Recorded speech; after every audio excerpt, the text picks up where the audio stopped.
What's up, everybody, and welcome back to the BallGame podcast. I am the innocent bystander, Matt Sullivan.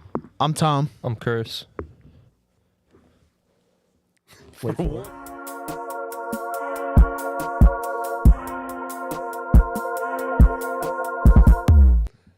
The one time I decided to be quiet and let Chris play out the intro.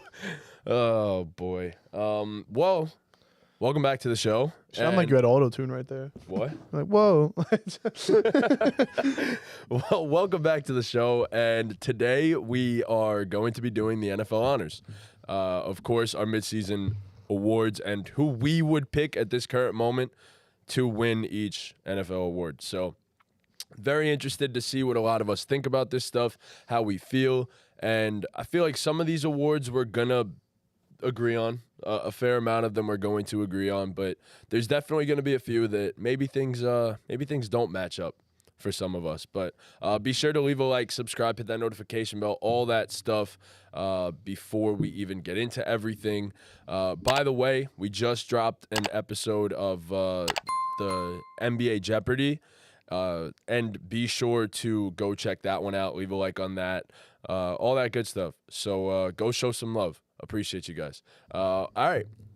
I think we're ready to get right into things. All right. So where do we want to start? I ask you guys. Do we want to go with the most obvious award of the NFL season? Yeah, yeah.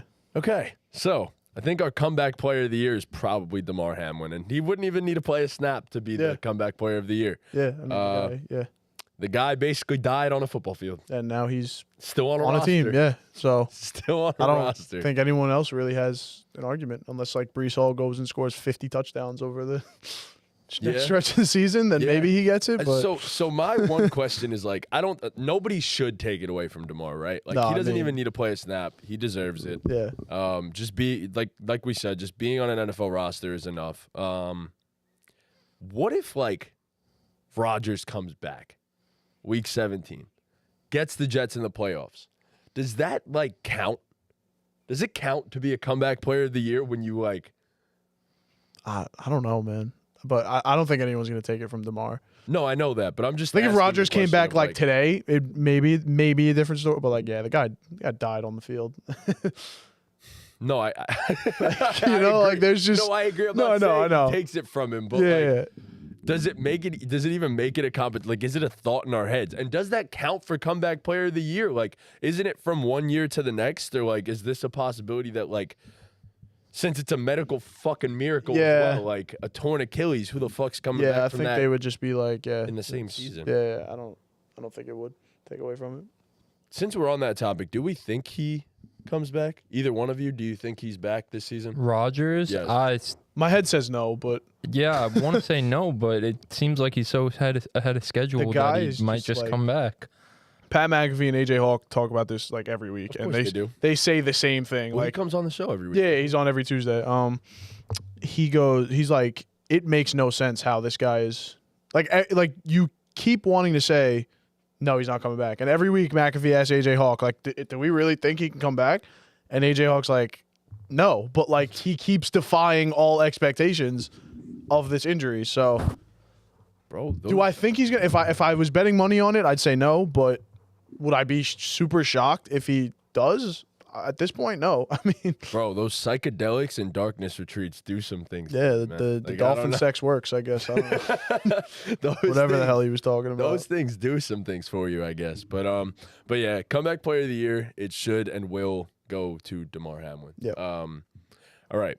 Next up, we'll jump into coach of the year, where I think we might actually disagree a little bit. I like this one. There's a lot of good candidates here. I had a few candidates that I thought about. Yeah, I have a top three. The primary three that I thought about, I'd say, is Doug Peterson, Mike Tomlin, and my winner was Dan Campbell.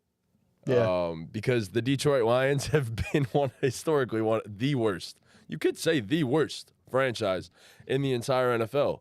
And here we are, it's 6-2, and each season that Dan Campbell has been the head coach, they've gotten better and better. The Lions are for real, and Dan Campbell's at the head of it. So yeah, so I was looking at the coach of the year, and I'm like, man, I just want to vote with my heart and say Dan Campbell, and it's a great choice. He definitely could end up winning it. I put John Harbaugh just because they completely scrapped that Ravens offense and what it was, changed it, and it worked like a dream from the jump. And they seem to be. It's had some bumps. I mean, yeah, but all right. So maybe not but like the team as a whole. Oh, because the offense hasn't needed to the past 2 weeks, especially. Defense, best special teams as per usual. So yeah, they scrapped that offense, changed it up. It's implemented well, and the Ravens look like the best team in the league maybe at this point. So I'm going with John Harbaugh. We will do our power rankings later. Yeah. Who you got, Chris? I also have Dan Campbell. Like you said, I mean, the Lions have been poverty for pretty much our entire lifetime, and we've known that Dan Campbell was going to turn this thing around. You proclaim the Lions the next great NFL dynasty. Let's go. So we kind of all had an idea. It was just more about when, and we saw glimpses of it last year, and now they're putting it all together this year, like you said, sitting at 6-2 atop the division. You know, they look good on both sides of the ball, so I think he's kind of the obvious choice. My runner-up, if I had to give one, would be DeMeco Ryans in Houston. Yes. Yeah, that's a good one. I mean, they're sitting at 4-4 right now. They won 3 games all of last year.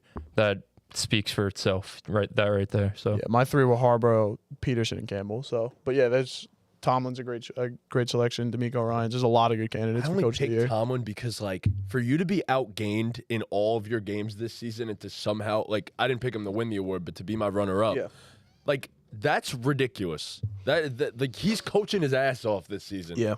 But that's about that. There are a lot of good candidates. DeMeco Ryans I completely forgot about. But it goes without saying, like, part of this award is just what's your expectations coming into the year, and have you exceeded them to like an exponential amount.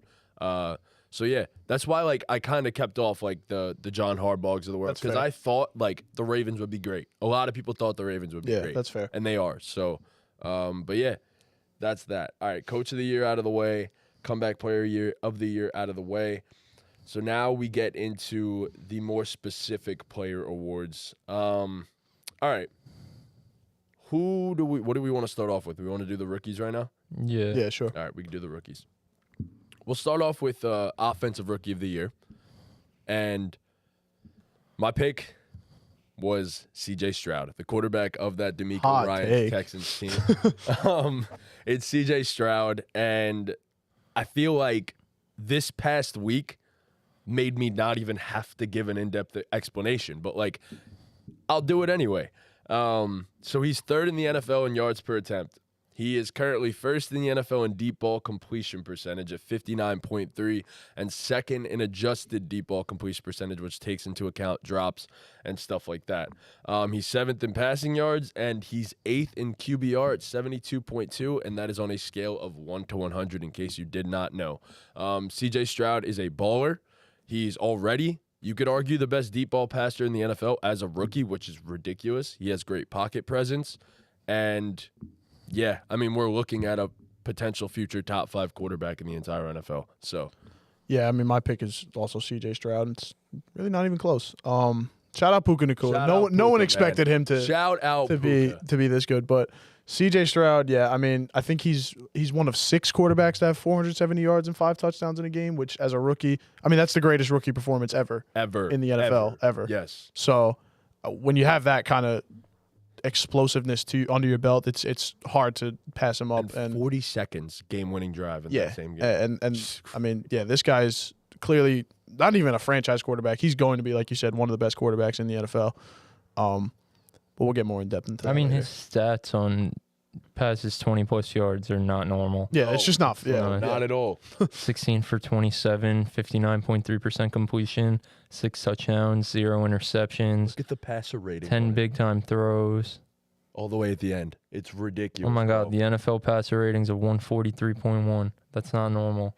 That's insane. On a scale of 1 to 100. No. Imagine. Yeah, I mean, imagine. He's been like, so broke good. the scale.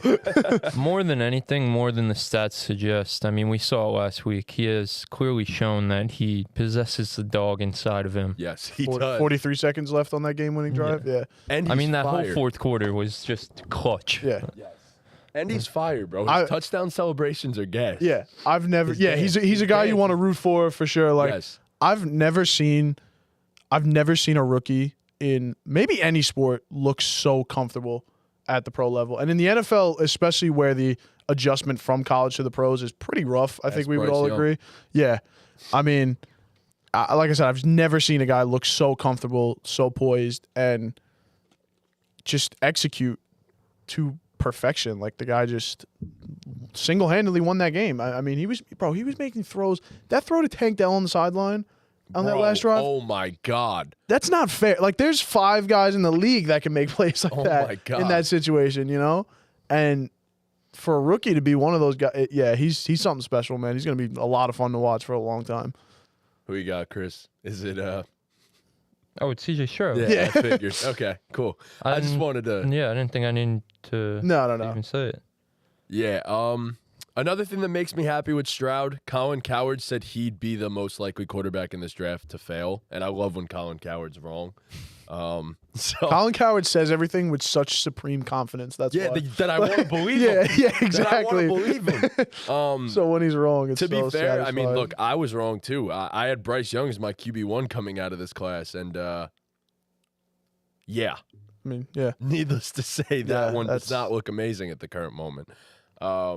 Granted, there's time, obviously, but just CJ's on another level. Like this is ridiculous. For a rookie to be performing at this level at the hardest position, you could argue in all of sports. Mm-hmm. Yeah.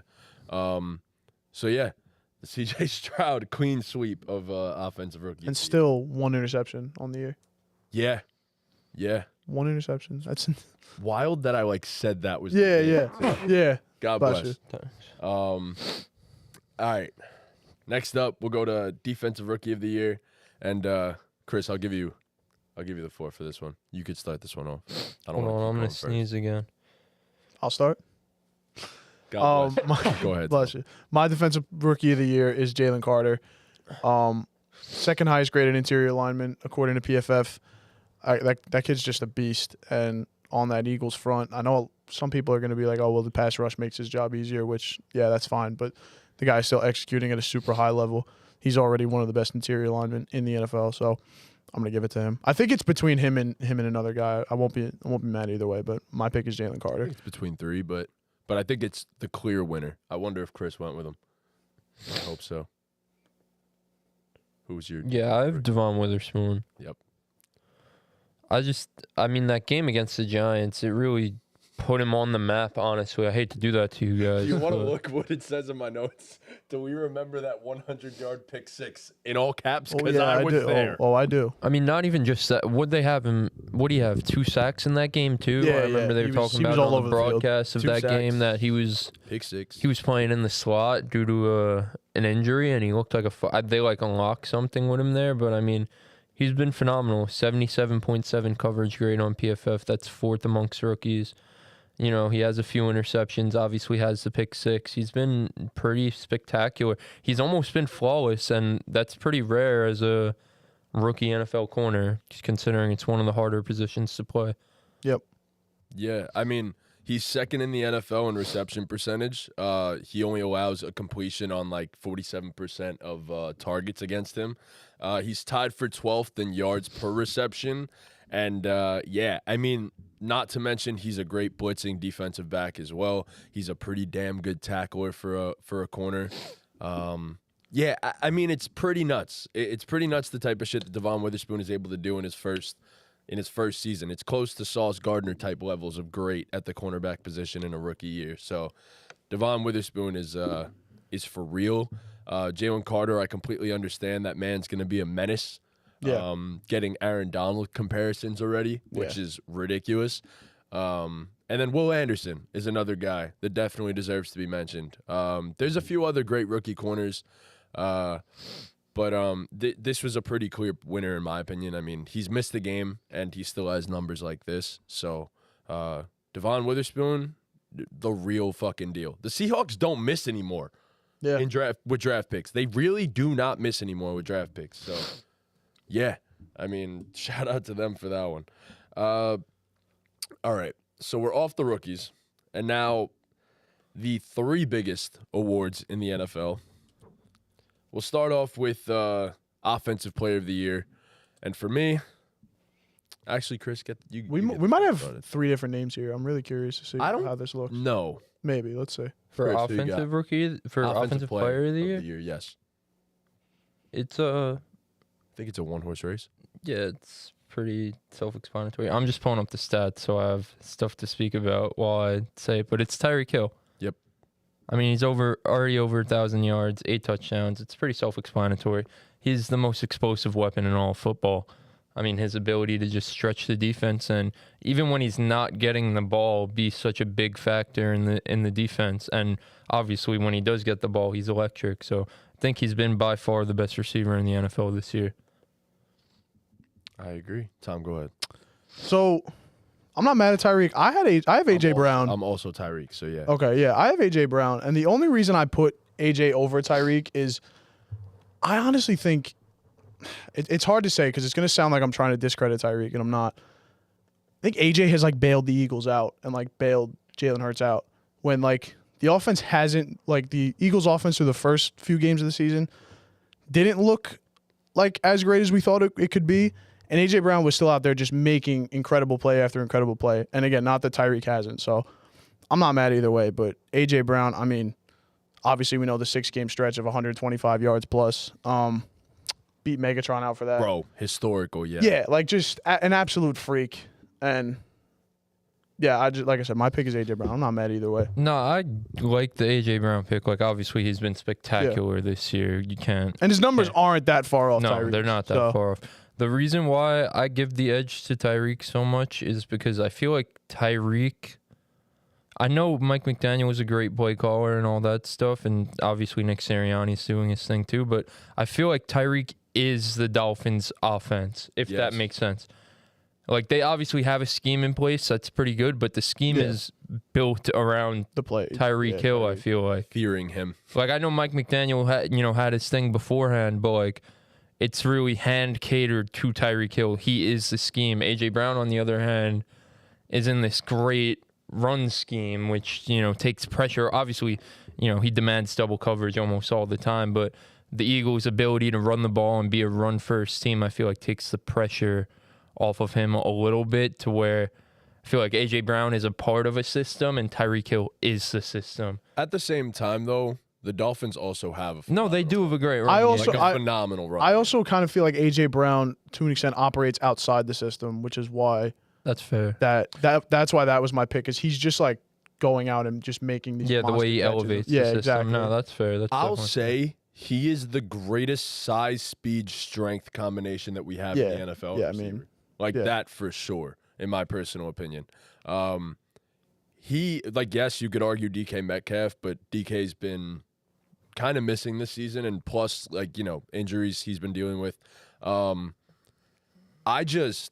I find it to be, honestly, it's a lot closer than I thought it was after thinking about that. But given the fact that Tyreek is on pace to absolutely shatter a record that has been held in the NFL for 15 or so years by, the guy that AJ Brown beat this year in terms of records. That's ridiculous.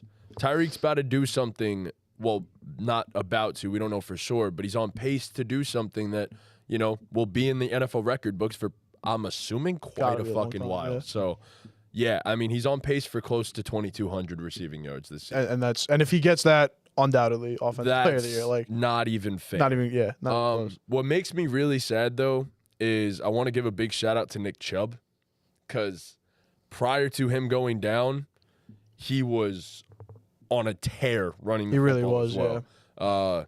It just sucks because I predicted that he was going to go for 2,000 rushing yards this season, and it was really in the realm of possibility if he just stood healthy. Also, Christian McCaffrey has 13 touchdowns. Yeah. That can't go. I mentioned, McCaffrey.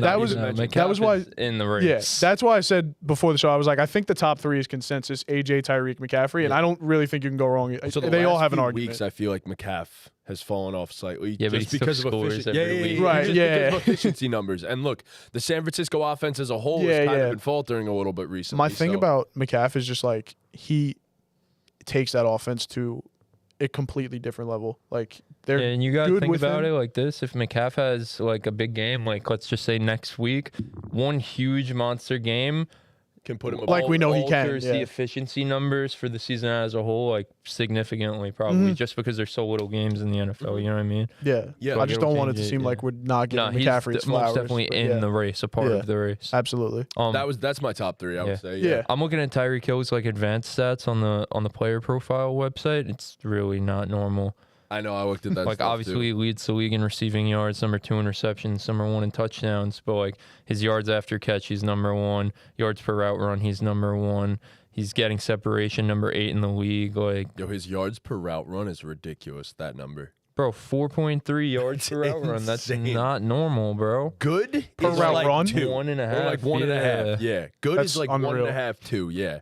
He's like quadruple. The thing about Tyreek is everyone focuses so much on his speed that like, but his ability to jump up and like just make plays in the air Oh yeah. for being a smaller guy, like it's yeah. not just the speed. Like the speed is obviously his main attribute, but like he's all around He's a great receiver. great receiver, Yes. a great receiver. I mean, you look at this year. He's, like you said, he has the speed. He's an insane deep threat, number 2 in the league in deep targets at 18 on the season.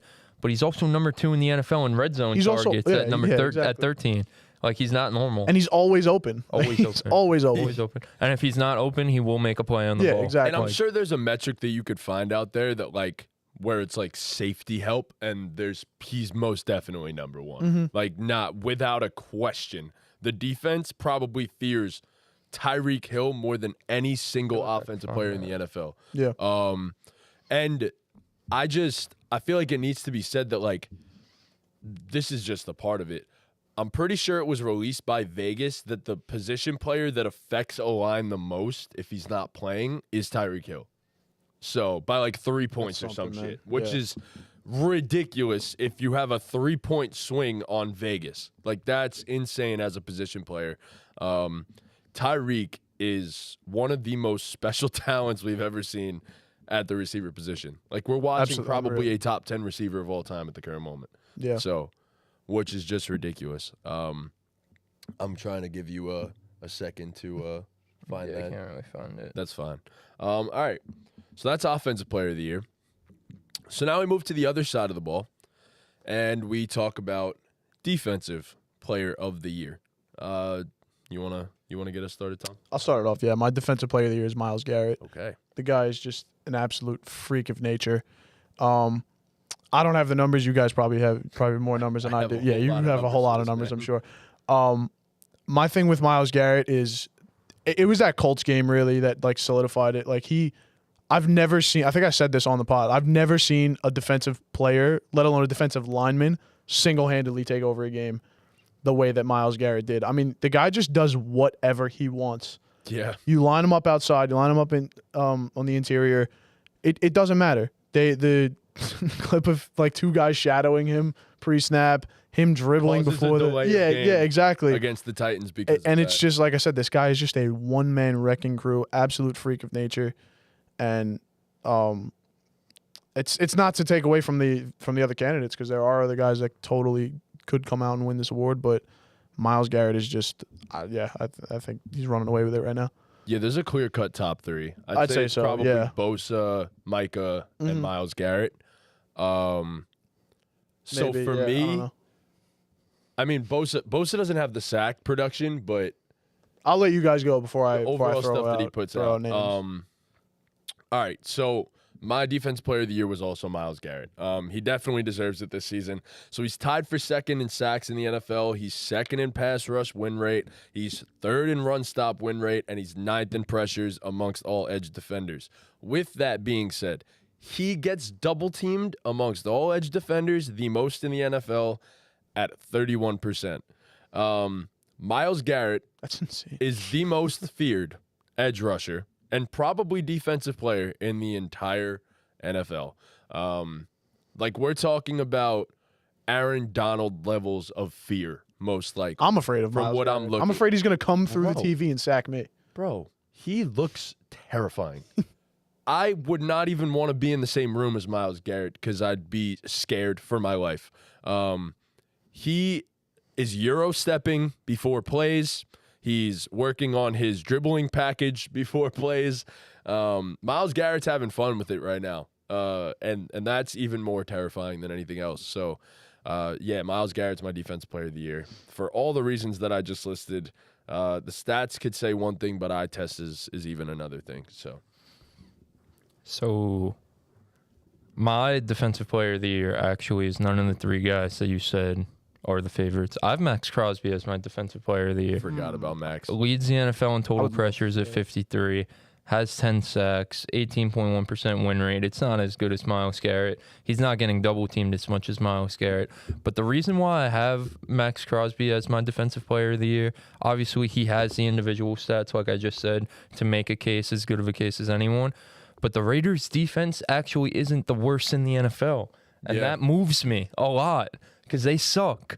And he's honestly the only bright spot on the entire defense for the most part.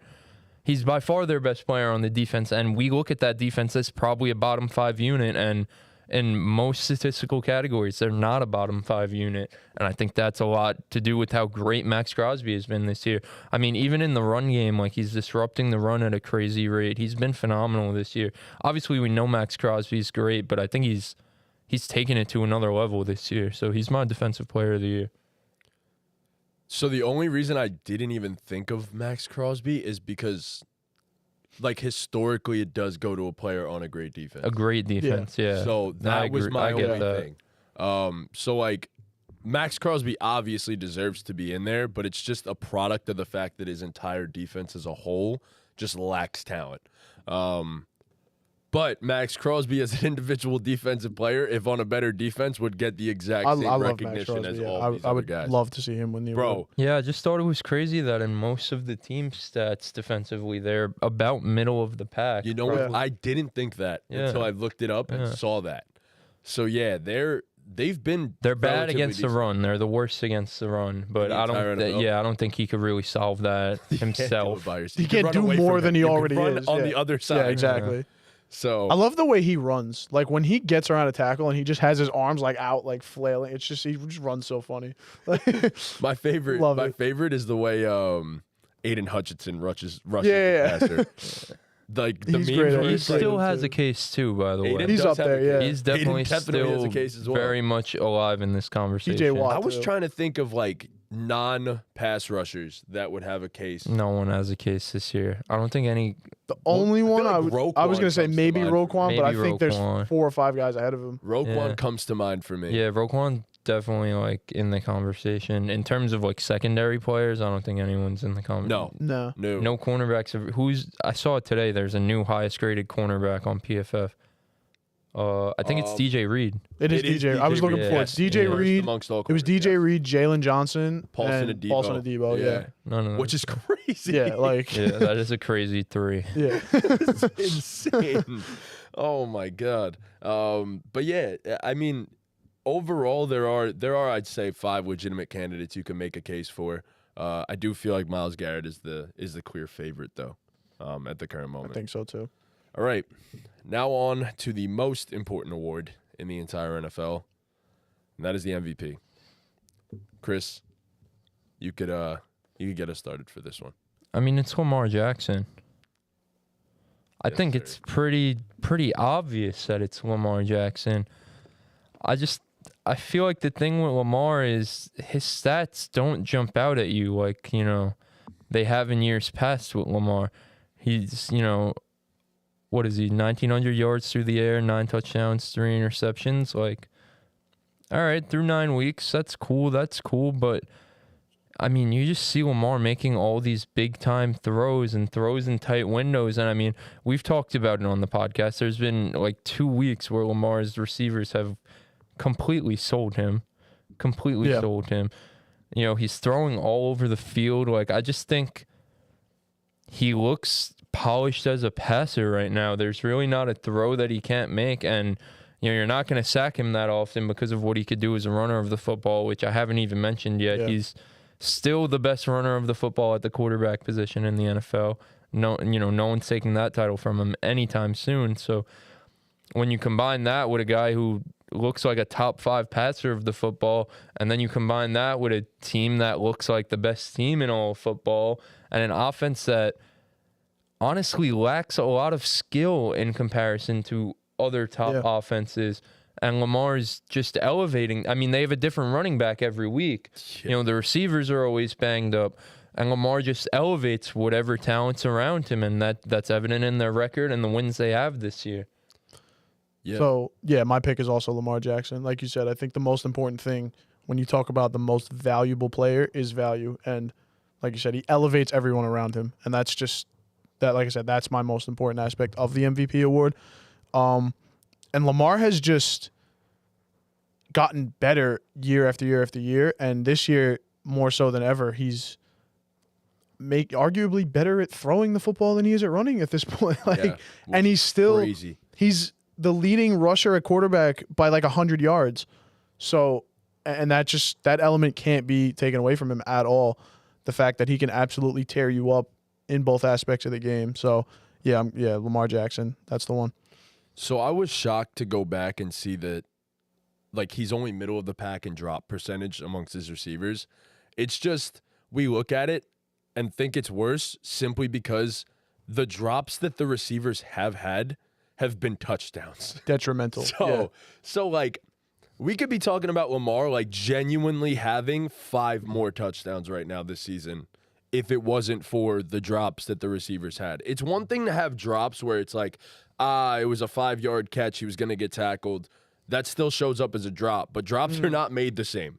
Yeah. Drops are not made the same because when you're throwing the ball downfield to a wide open like Rashad Bateman and it just goes off his hands, that's going down as the same thing as a 5-yard out to any other receiver in the NFL. So Lamar should have 5 more passing touchdowns. He has 5 rushing touchdowns, which brings his total to 14 total touchdowns. And yeah, I mean, all in all, just for a couple accuracy statistics, granted, this offensive line, by the way, is phenomenal and has played phenomenal all season, even with moving parts, with injuries and stuff.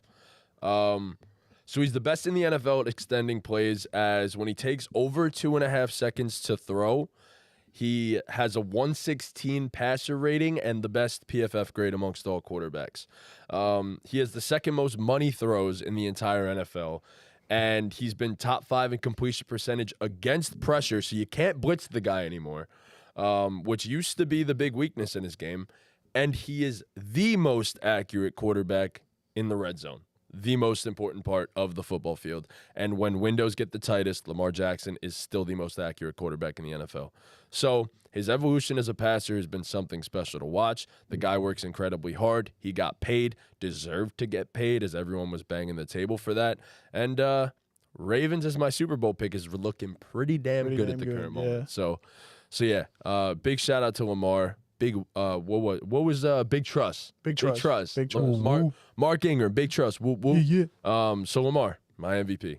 2-time. He also leads the league amongst starters in completion percentage, 71.6% completion percentage, with a team that has receivers that drop a bunch of passes. So, yeah, I mean, and like I said, I just think the way he's changed his game around, or, you know, I think we've always been pretty confident that Lamar can be this type of passer as a group, but yeah, I just love that he's putting the league on notice right now, because it feels like that people find something to hone in on with Lamar every year, especially after getting paid. Everyone's looking to like prey on your downfall after you get paid that type of money, like within the media and such. Yeah, so. exactly. Swear to God, bro, people just hate rushing quarterbacks. Yeah, if you have the ability to run, you're gonna get hate on. Mm-hmm. It's just that simple. Because like all the old heads just want the guy that could sit their ass in the pocket and make throws all day. They want, but he can do that. They want Joe Flacco back there. He can. He could do that, and he's proving that. So Lamar is a well-deserved MVP at this point in the season, and I'm very excited to see what the Ravens can do this year. Crazy how long it took them to pay him, man. Ridiculous. How long it took him to pay. How long it took them to pay him. Ridiculous. But it was well-deserved. Finally got his money. So, Amen. All right, and that flew. Yeah, I mean, we pretty much all agreed on everything. Like, there wasn't. If we disagreed, it was marginal. You know. What did we disagree on? We were all together on Offensive Rookie of the Year. Defensive Rookie of the Year, I had something different. Defense, you did have someone. But I had Jalen Carter. Like, you know, like nothing crazy. Yeah, I had Max Crosby for deep away, but yeah. All right, so we all came up with one award. Yes, we did. Just an award that we decided to create. Had nothing to do with NFL honors and stuff like that. So maybe it was positive, maybe it was negative, and maybe it didn't even relate to any of the players in the NFL. But without further ado, Tom, if you want to. Yeah, I had a tough time doing this, but Me too. I'm gonna have to explain this one a little bit. But it's the Geno Smith I didn't write back award, and it goes to a player who everyone thought was just completely washed, but he's not. And my pick is Russell Wilson. I just think, like, That's an amazing award. it's like it's not like Russell Wilson isn't having an elite season, but like he's not nearly as bad as everyone thought he was gonna be. So I like yeah, that. that's my pick. That is awesome. The I ain't That is right fire. back award. That should be a real thing. I like that. What do you got? All right. So my award, I went pretty basic. Just went with the most improved player. Oh, okay. Oh, okay. Something basic. But my pick is Geno Stone from the Ravens. I mean, I didn't even know who this guy was before this year. He's already played more snaps than he's played in any season in his career. Has 6 interceptions. He's only allowing 7.2 yards a reception. He's been incredible and all over the field for the Ravens this year. And like I said, a guy who I don't think a lot of people even knew existed before this year has honestly been the second or third best player on an elite defense this year. So I think it's his award right now, the most improved player. Or Sam Howell. Went from not playing Yeah. to second in the league in passing yards, first in the league in He's big time figuring it out the throws. last couple weeks. Yo, bro. he's nice. Like, genuinely Nah, bro, figuring it he's- out the last he's couple good. weeks. It's just Said, yeah. bro. He's actually figuring it out the last couple just weeks. gotta- I'm starting to become a Sam Howell fan. I'm not gonna lie. All right. So I came up with 2 awards, and because one award was just selfish. It was selfish. I can't say the word. It's tough. So my award is the NFL Give Me Back My Fucking Money award, because I've gone to two games this year. Do you want to know what those 2 games were? Tell me, Matthew. Chargers Jets, which I'm pretty sure you guys went to as well. Yes, Dude. we did. How'd that game go? I had a great time. I had a fantastic time. I had a horrifically bad time. No, I had a great time. We tailgated. It was a good time. It was so much It was fun. good vibes, all that stuff. But there's a but here. The football game itself was atrocious. disgustingly bad. And the other game that I went to, as previously mentioned, when Devon Witherspoon had a 100-yard pick 6 on the goal line, was the Giants-Seahawks game, where the Giants got absolutely demolished, as they seem to do every single week now. Tank for Caleb, tank for Drake. But yeah, so those are the 2 football games I've gone to this season, and they've both been blowouts and been absolutely disgusting. So not happy. NFL, give me my money back, please. I just pick bad games, I guess. I got to stop going to NFL games. No, we just support bad teams. We is the do problem. support bad teams. We That's talked a about it on the great way point. out of the stadium. Matty J was like, "I'm just not going to any more games that are going to be bad." That are quarterbacked by Zach Yeah, Wilson and Daniel exactly. Jones. Yeah. That's exactly what I said on the way out. Yeah. But my award for this NFL award show that I wanted to pick and give to someone related to the NFL is the I Hate Your Fantasy Team award. And it goes to Arthur Smith. That's a good one. I like that. Arthur Smith hates fantasy football. And Arthur Smith hates winning football games. But yet somehow they're 4-5 one way or another. You drafted Bijan, generational running back talent. They drafted Kyle Pitts, generational tight end talent. Granted, that wasn't with Arthur Smith, but regardless, make the most of your personnel. And they also drafted Drake London, who's not generational, but he is a damn good wide receiver. What has he done with each of them? They're not even considered top, 12 to 15 at their position at the current You want to moment hear something crazy? in fantasy football. Bijan, I think, is the RB13. RB13, yeah. Which is Bijan is RB13. which speaks to how just detrimental the fucking running back situation is in fantasy football. That is very true. And also speaks to feel how like talented he Bijan is. was fine in fantasy until fucking 2 weeks ago when he was sick. And then this past week, Tyler Algier took his touchdown. See, but here's how I'll put it. He was fine. but right? he wasn't great. Chris, where'd you have him ranked? I know. before the I had him season? as the RB1. I don't have an not saying that that's on explanation. you. I'm not I saying know. that's I don't on have you. an explanation for it. But that's what I mean. Like, this man, Arthur Smith, I swear to ruining God, him. he intentionally, like, there's no fucking way that you ran a jet sweep with Jonnu Smith on the fucking goal line. Granted, he scored, but there's no way that you run some Bro, shit like that. He is making Jonnu Smith look like George Kittle, though. He's fucking God right now. like, He's a God. it's crazy. Did you see that screen that he had? Yeah, bro. I'm going to be dead honest. I watched that. Man has I wheels. watched that and immediately texted Lav, and I was like, I didn't know Jonnu Smith was that fast. Like that, He has was wheels, bro. flying on that. But regardless, Arthur Smith hates your fantasy football team and hates all fantasy football players, and he's doing some of this shit out of spite. I can almost guarantee it. But have fun losing your job, buddy, because you're fucking out of there after this season.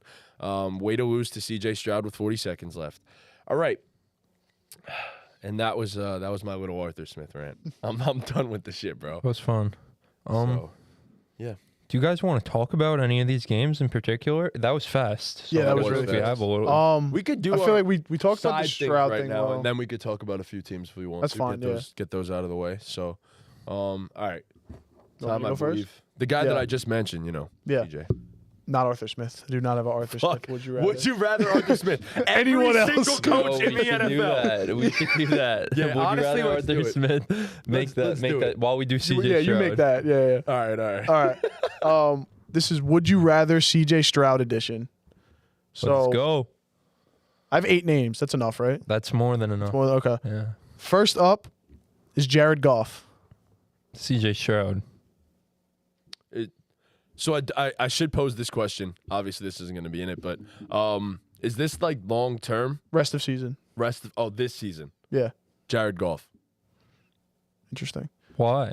because Jared Goff has been really fucking. No. I know he's been really good. Why over CJ Stroud though? I feel like CJ Stroud has displayed much more dog, and no, seriously, I agree, and but much more ability to work like out of structure.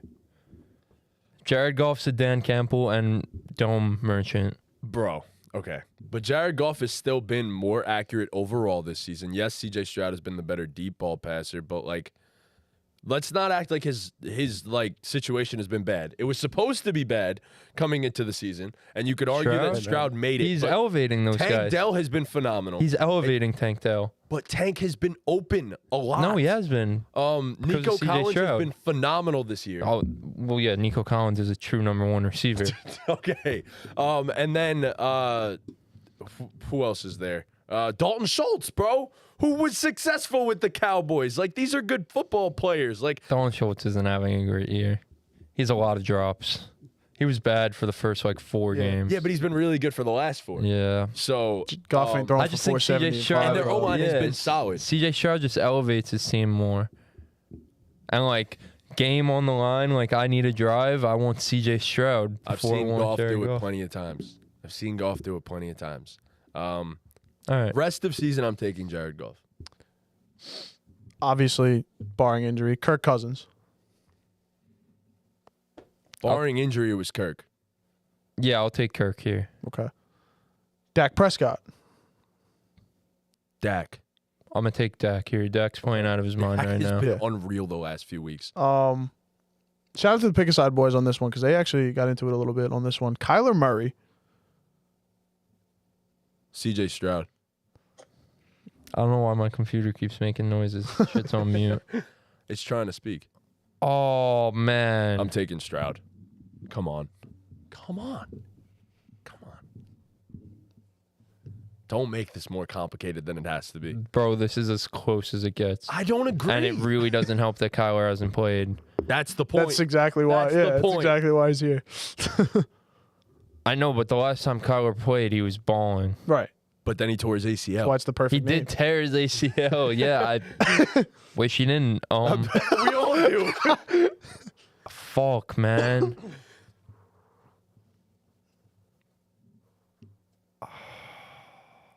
Fuck, this is so close, bro.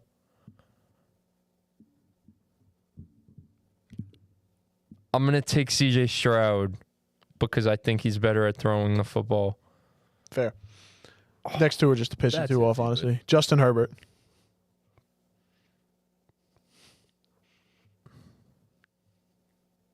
It's Justin Herbert. I already know. I know it. I know he's gonna fucking say it to get me upset. Give me C.J. Stroud. C.J. Stroud has been better through his first 8 games than Justin Herbert was.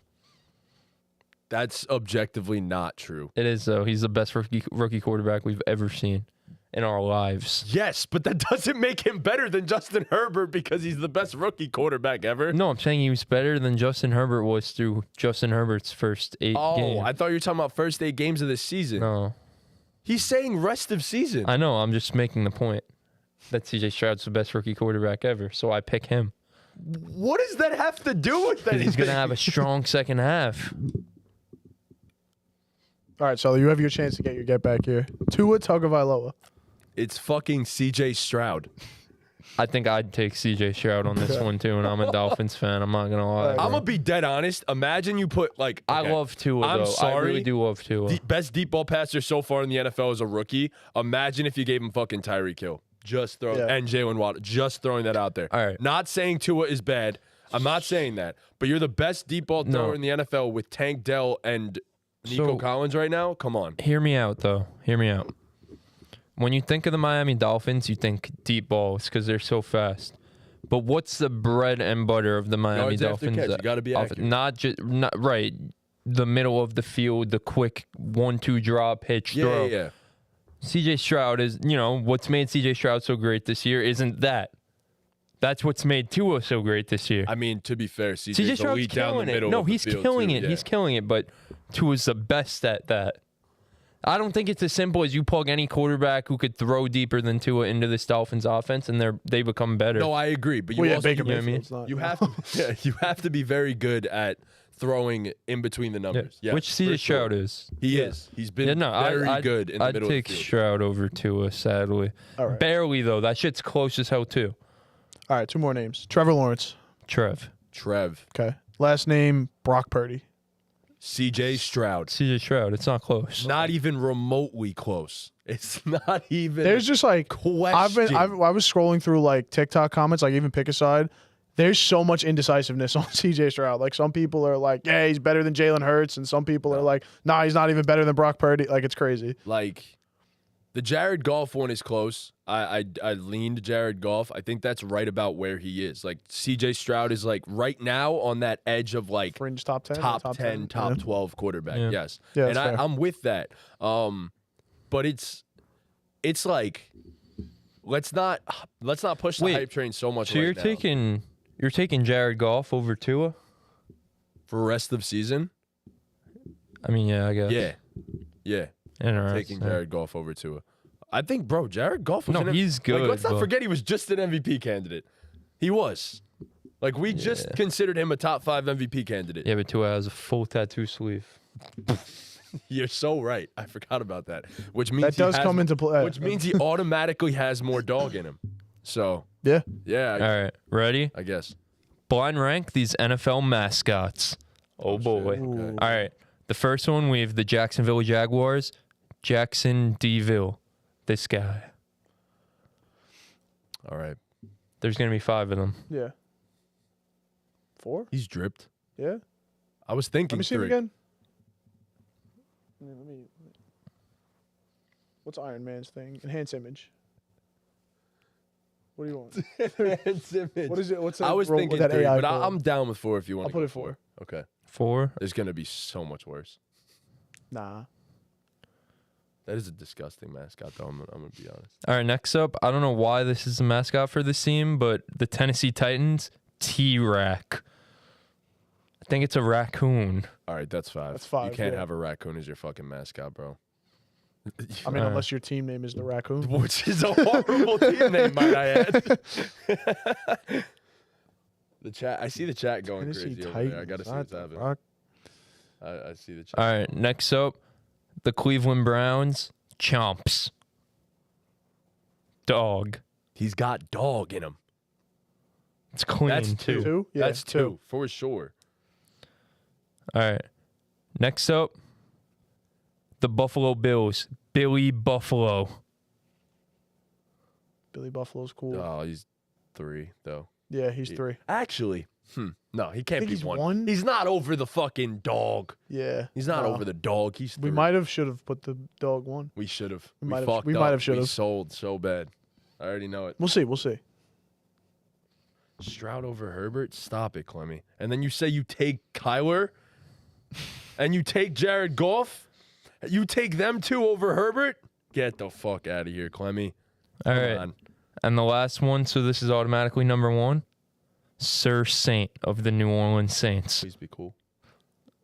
Honestly, I'm happy with that being 1 because that's hilarious. Fuck it. Yeah. You want your mascot to have some, like, comedy to it. yeah. So, yeah, that's I'll take dope. it. Okay, I'm not mad at that. Why is his mouth so big, though? That makes 0 sense.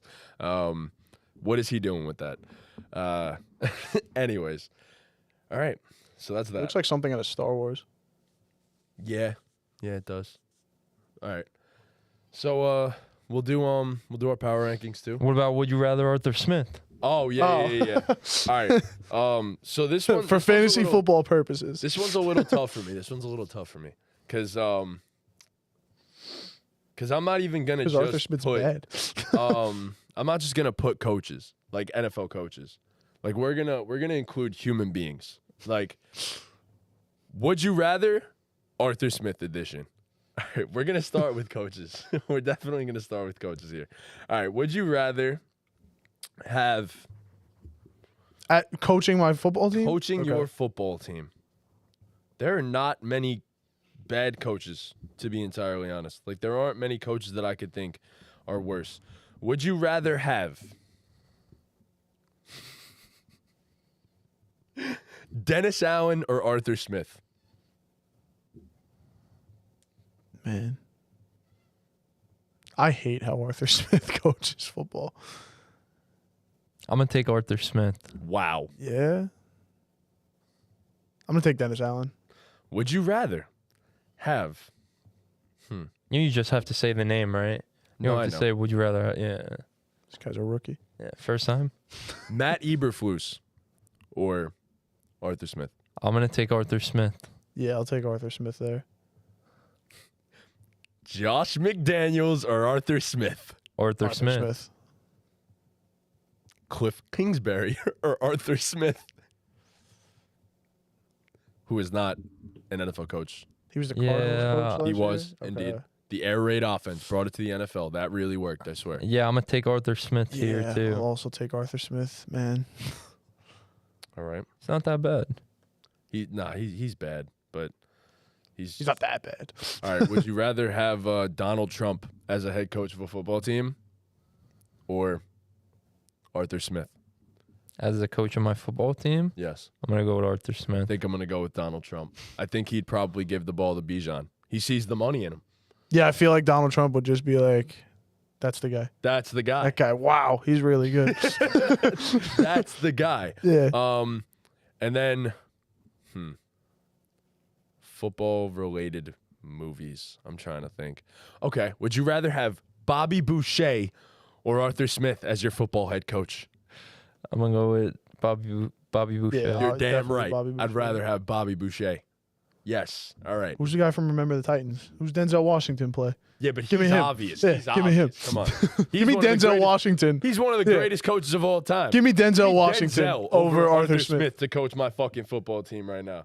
There aren't many Fuck like you, Arthur coaches in the Smith. NFL that I looked at here and thought like, they might be worse. So that's why I only named a few. All right, I guess I'll ask one more. Would you rather have Todd Bowles or Arthur Smith? Todd Bowles. Probably Todd Bowles. And one more. Okay. I forgot this one. Brandon Staley or Arthur Smith? Give me Arthur Smith, bro. I can't take Brandon Staley. Yeah, Brandon Staley is. Oh man, but yeah, give me Arthur Smith too. There you go. Arthur Smith did well in this Would You Rather. He actually hung. Clemmy He said. hung around. Clemmy texted me Paul Crew or Arthur Smith. Paul Crew, easy. Oh my God. Joseph Stalin or Arthur Smith? All right, Christ. bro. All right, now we're getting crazy. Yeah. All right. So we'll do our power rankings now. All right, so You guys who go are first. your top 5 teams in the NFL at this current moment? I'll say after week 9. Who are your top 5 teams in the NFL after week 9? I don't know. I'm not too sure actually. Just want to make sure I'm not forgetting someone because I tend to do that. Yeah, go for it, man. Go first. Yeah, I tend to forget teams as well. So at number 5, I currently have the Jacksonville Jaguars. The Jags have been really good. They're 6-2 right now. They have wins against some solid football teams, such as the Bills, which they did in London nonetheless. But I currently have the Jaguars slotted at number 5, which is tough because that left off a few teams from my list that people are not going to be happy with. At number 4, I have the Dallas Cowboys at number 4. They just lost to the Eagles, but it was a very close game, and we all have the Eagles super high, so I still had to give them their respect and put them in the top 5. At number 3, I have the Philadelphia Eagles. They haven't been amazing this year, and I feel like this is a thing that we're saying every single week now. They still haven't yet hit their stride. They just beat the Cowboys, huge W. And yeah, I mean, look, they still managed to win even when they haven't hit their stride. At number 2, I have the Kansas City Chiefs, which was tough for me to put them at number 2, but they're 8-1. Their offense still doesn't seem like it's fully clicked this season. They don't really have a they're downfield 7-2. threat.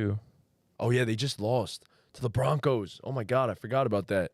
And then beat the Dolphins. They're 7-2, yeah. And I still have them at number 2 because that defense is top tier and it is Patrick Mahomes, so I trust the process. And then number 1, in my personal opinion, the best football team all around in the entire NFL.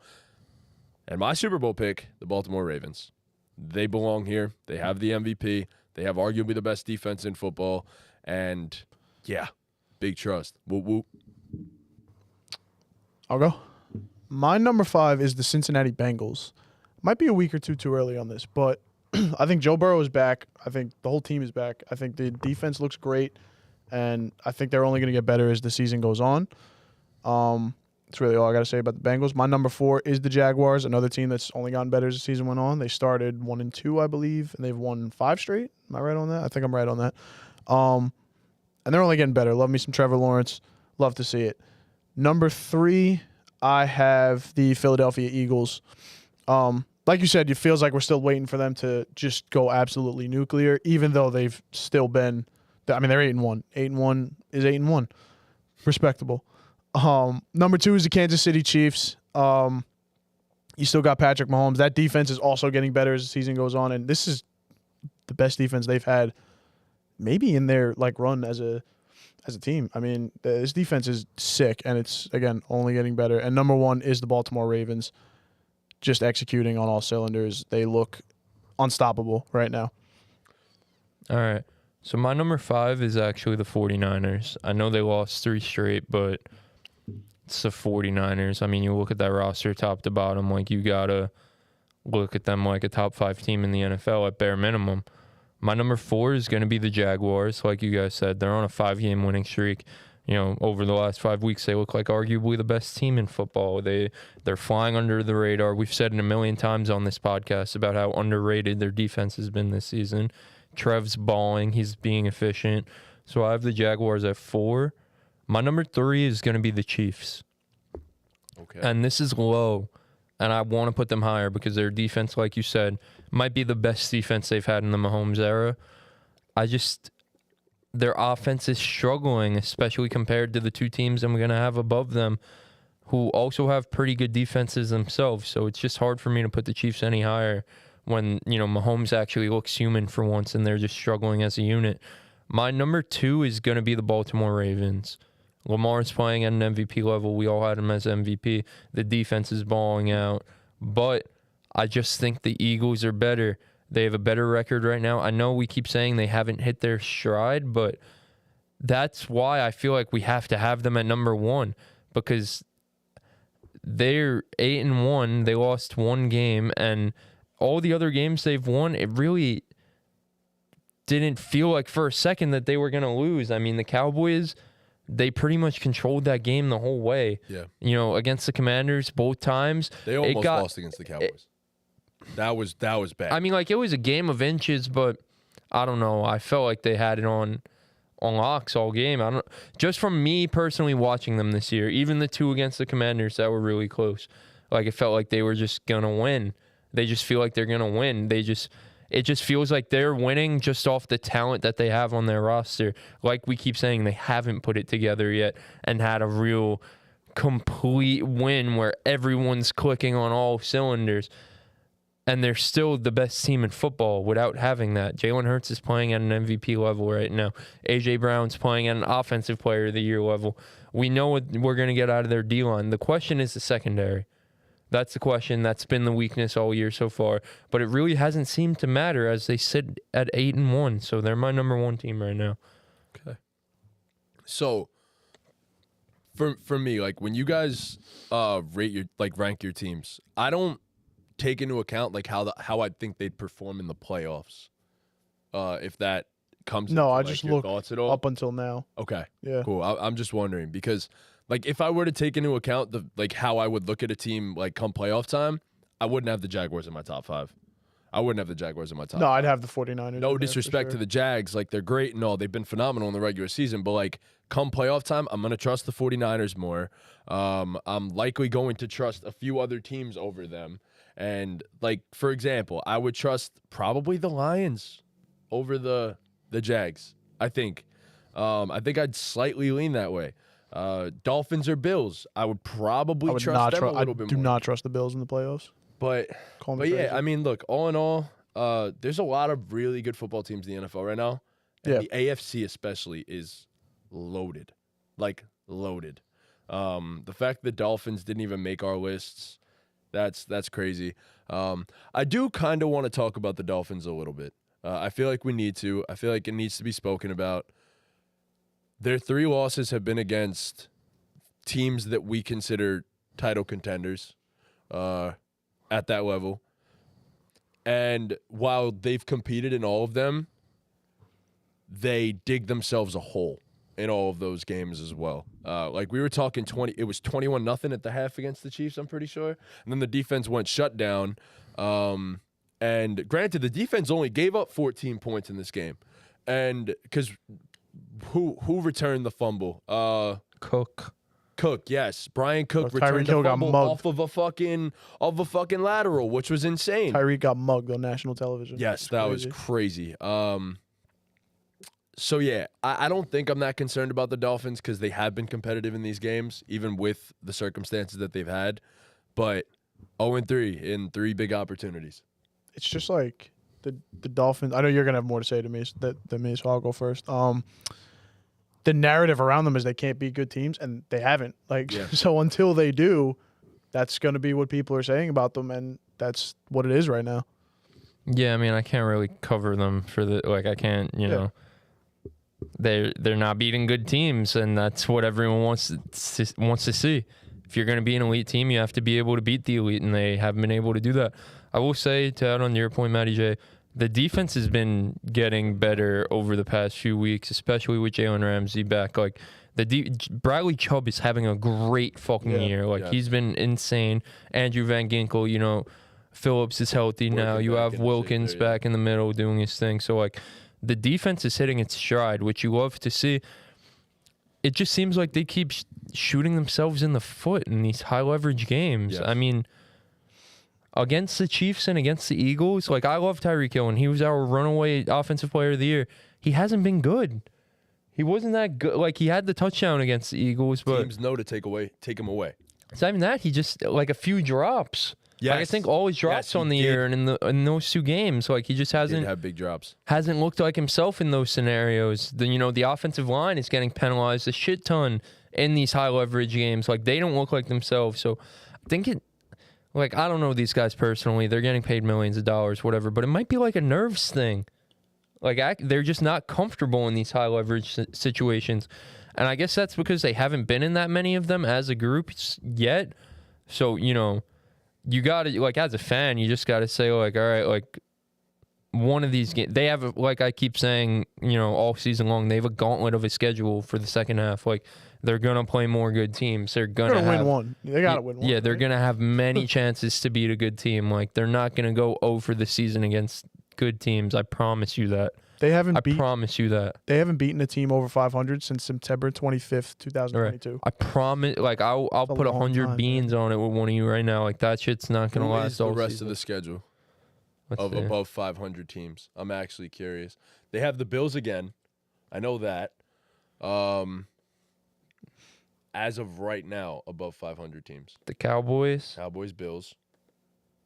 That's 2.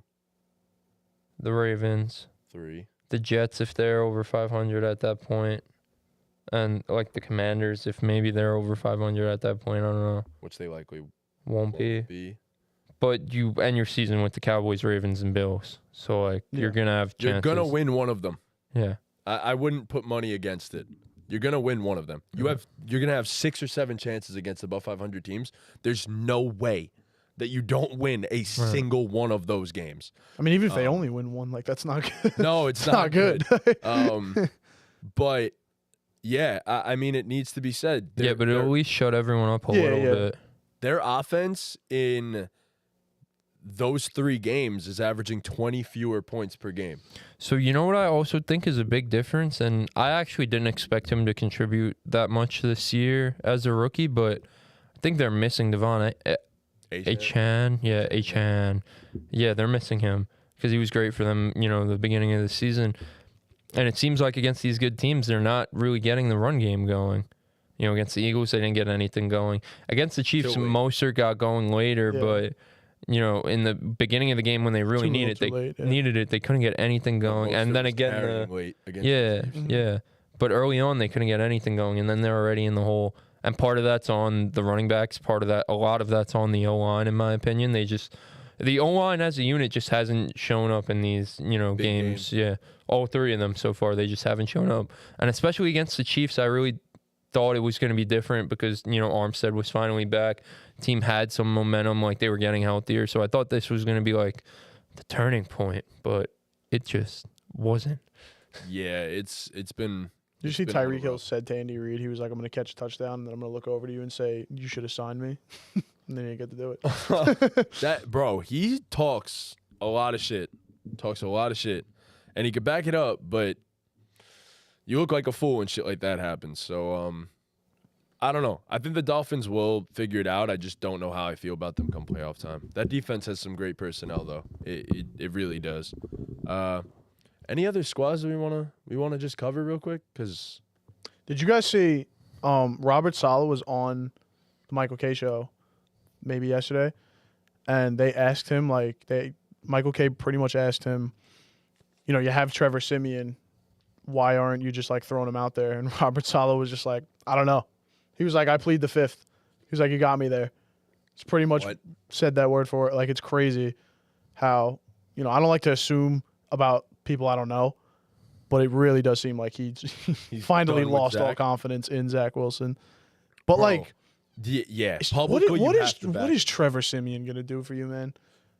Like, I don't know. I just think they missed their opportunity to get like a Jacoby Brissett or something like that, bro. And now it doesn't make any sense why they didn't. And now you just have to reap what you sow now. Like, you got to ride it out. Like I said, you can't really sign a guy mid-season and expect, unless he's Josh Dobbs. Apparently, well, that's what the Rams are going to be doing. They got Wentz, right? He's going to start for probably a couple games or so. But the Jets really want to make the playoffs. That was the exact guy I was going to say. Yeah. Why didn't the Jets at least make it? Like, I'm not saying that Carson Wentz is a good quarterback, because at this point, no, he's not a good quarterback. But like, you're telling me he's not better than Zach Wilson right now? Come on.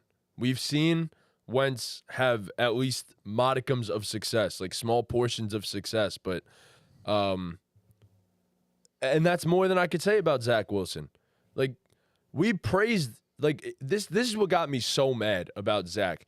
He'd have an okay game, and everyone will be like, wow, he's turning the corner like he's going to be good.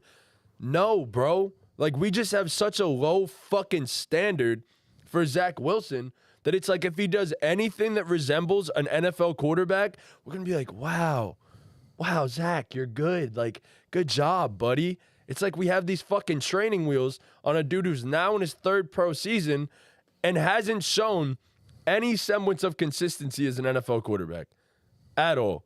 Yes, you have the arm. We all know you have the talent, but you have possibly the worst mind of any quarterback in the NFL. So, yeah, I don't want to hear it anymore with Zach. I'm done. Like, he shouldn't be the starter. Trevor Siemian at least brings somewhat of a veteran presence. He'll understand what to do with the football. Like, get rid of it. That's something that Zach just doesn't know to do. There were so many sacks last game when we were there that this man deadass ran around and held onto the football instead of just A, getting rid of it, or B, making the first read. Like, 1 hitch, 2 hitch, and if it's not there, get rid of the fucking ball. It's that simple. It should be simplified for him. And, you know, at this point, it's a lost cause. Zach's done. He's done. He's not a pro quarterback. But, yeah, that's my little Zach Wilson rant. He just gets me aggravated. Yeah. I mean, how do you have so much talent? I paid money to watch that asshole the other night. Bro, Jesus. Neither quarterback was good. No. Neither quarterback was good. Keenan Allen saved Justin Herbert's day for the most part because he made that one fucking catch that was like, wow, that was insane. And Darius Davis with that punt return, that was pretty crazy too. But yeah, I don't even know anymore, man. Like, I don't know. Any other teams that we want to speak about or no? I think we're pretty good. All right. We've had a lot of rants. I've had a lot. You really needed a lot this. of rants today. Matty J really needed this. Bro, when you have Bijan on your dynasty football team and Arthur Smith is ruining this man slowly, I'm just I can't anymore, man. All right, well, if that's all, then Chris, you want to?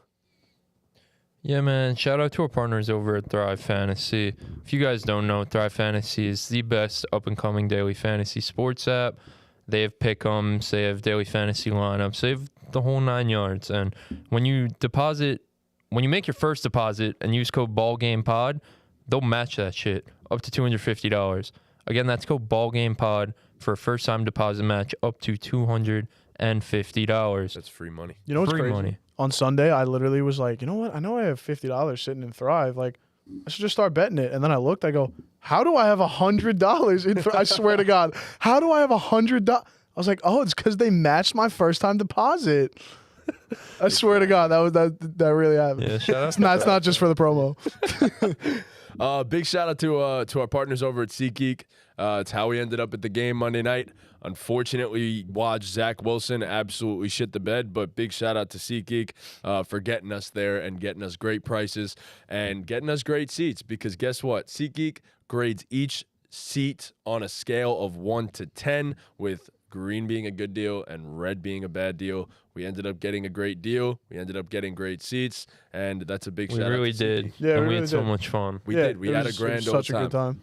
On your first purchase with SeatGeek, be sure to use code BallGamePod for $20 off. Again, that is on your first purchase for $20 off. You must use code BallGamePod. I'm struggling here, man. But yeah, thank you to everybody over at SeatGeek. Appreciate you guys. Like, subscribe, hit that bell, baby. You know the usual. Thank you guys so much for watching. Please be sure to leave a like, subscribe, hit that notification bell. As Tom said, follow us on all of our socials. 5 stars on audio platforms. Yeah. Boom. Thank you guys so much for watching.